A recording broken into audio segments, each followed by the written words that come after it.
Welcome everyone. We are here with James Steed, one of the most well-known and experienced English editors in Taiwan, maybe in the world. But James doesn't work editing just any text. Today, he almost exclusively focuses on the very difficult task of editing scientific and medical research papers, headed for publication in journals around the world. His clients are mostly physicians who like doing medical research, though he also edits research in other areas of science and technology. Hello, James. Hi. Thanks for being with us here today. You're welcome. First of all, I have a question. I must ask you, are the rumors true? Rumors? Yeah, I have here you have a sort of an editing record. How many years have you been working as an editor? And the question is, how many papers have you edited in your career? Well, when you start calculating it, when you start thinking about it, I've been teaching English at the university. I started teaching English at the university in 1975, and I was editing academic papers then. Then in 1994, I started editing scientific papers, mostly medicine. Back then, it was like 4 or 5 papers a week. Oh. Now it's about 3 papers a week because I need to relax a little bit. All right. So if you calculate just 3 papers a week for almost 30 years, that's about 4,500 papers. Oh. 4,500 papers plus the author's responses to the peer reviews. Oh God, so the rumors are true. 4,500, my God. Yeah, it's a little crazy, isn't it? But I do have a life too. For example, I've got a retreat in the mountains.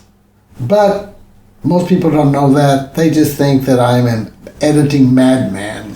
And maybe I am sometimes. I feel like it. Well, James, could you explain to our audience what it means to be an editor of scientific and medical research papers?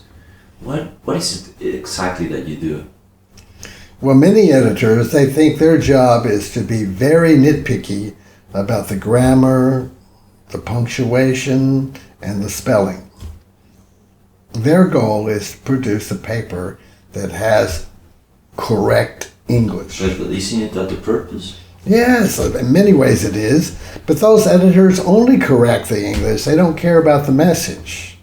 I found out very early on that I cannot limit myself to that. For most of my life, I was a university English teacher. Oh, so you mean you know what good English is? No, that's not what I mean.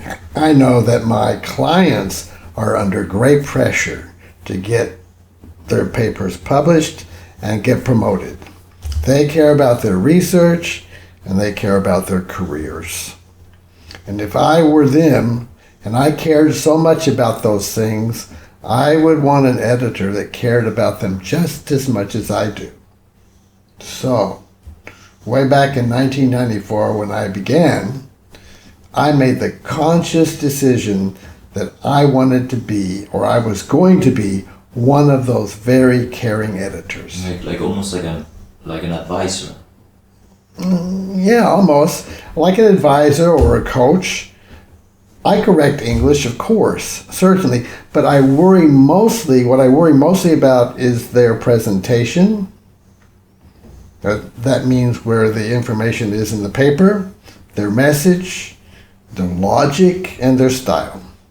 In fact, I concern myself with almost anything I think will help them get their papers published. Like I said earlier, most editors care only about the grammar, the punctuation, and the spelling. I do that too, but I call that housekeeping. Oh, like a maid. Like a maid or an apprentice. Almost anyone can clean up the workshop. And those editors can easily correct those little grammar errors on material that they don't even understand. But this is important. I have read all of the editors and the peer reviewers' responses to these authors' papers. All right. That means I know what they're concerned about. And what is that? They care about the science. It's conducted correctly. They care about the importance of the findings, and the journals care about their impact factor. Oh, I see. So reading all those peer reviewers is a big plus.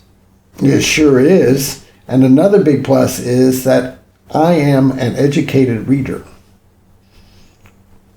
That means that I am the journal's target audience. That's what that means. I need to understand the manuscript, or at least I need to feel that I understand the manuscript. And I won't stop editing until I do. Also, most editors won't talk to their clients, so they just skip the parts they don't understand. Changing an A to a the, putting an ing on a verb, right? I care, so I ask questions to get what I need to understand their paper, what the audience needs to understand their paper. And to do this, I often work with my clients in their offices, all over Taiwan actually, in my office, or even online. My ability to speak Chinese helps me do this too, by the way. Generally, if I understand the writer's paper, the audience will understand, and the journal reaches the audience it wants to reach. James, what do you consider to be your mission? My mission, let me think about that. I know, when I began editing, I very quickly realized that correct grammar was not going to get my clients' papers published. And as far as I'm concerned, if the papers are not published, my work is meaningless. What good is a correct paper if no one's reading it? So my mission became to produce papers that would be published. So you make their career your career. Right. I'm just as happy, just as thrilled as my clients are when they get published. So, what are the basic problems that non-native English speakers face when writing up research? Well, my clients' English is okay, but it is their second language. And so they have what we call in linguistics native language interference. You know, you learn a second language with the left brain, and you learn your mother language with the right brain, the heart. The heart will tell you whether something is good or bad, comfortable or uncomfortable. So when you're writing, when a Chinese person is writing English, and then they want to consider, is it good or bad, they start considering it through the Chinese heart. And what will the Chinese heart say? If it sounds like Chinese, it feels good. Same thing with me. I'm a non-native Chinese speaker. I can spend a long time with dictionaries, writing a paragraph in Chinese, and I feel that it is wonderful.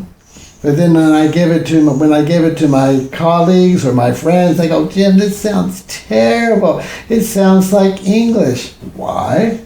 Because I'm using my English heart to judge whether my Chinese is good or bad. That's what happens. My client's English is correct, but it doesn't sound natural sometimes. It almost sounds like Chinese. And I bet there your knowledge of Chinese help you understand what your clients are trying to say, right? It sure does. I've been hearing and speaking Chinese since 1974.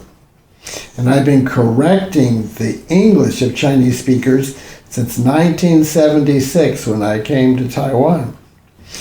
You can be sure that I am a good listener, not a good listener, a good guesser.